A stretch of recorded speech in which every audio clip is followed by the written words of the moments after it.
Hello, good morning again. As I drive to church this morning, I'm here reflecting on the contents of my video yesterday as I addressed the topic of depression in our churches. And the Holy Spirit just dropped it in my spirit that one of the ways to identify people who are vulnerable is to take a stock of your membership.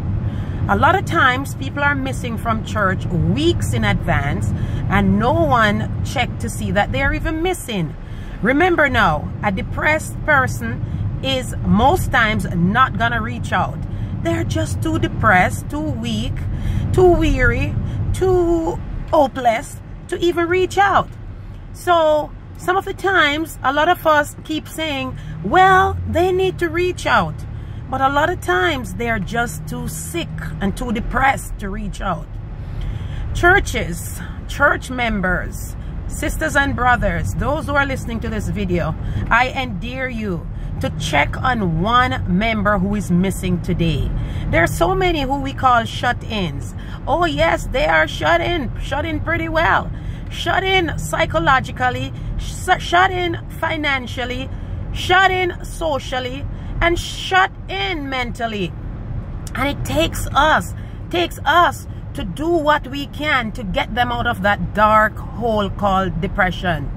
This morning while I was taking a shower, it just dawned on me that most of the people who are depressed and most of the people who commit suicide, they look like you and me a lot of times when they're out in public. If you notice, very few suicides are committed in public. It's when these people get home to that dark place, to that lonely place, to that place where they're alone, where they realize that their marriage has ended, where they realize that the bills are mounted, where they realize that they have no food in the refrigerator, where they realize that that cancer is taking toll on their bodies. That's when they will do the unthinkable. So if you think you know them all, you have another guest coming, because a lot of times, as one pastor said to me recently, he said, when I was in church, everything was fine. I had all the ministries and all the singing and all the praising going on. And I did so much. But it was when I opened that door and realized that I was alone, that's when I thought of taking my life. I just want to say to you today, reach out. Identify someone that you have not seen for a long time and reach out to them. And take those phone calls, even in the middle of the night. Sometimes it's worth taking them.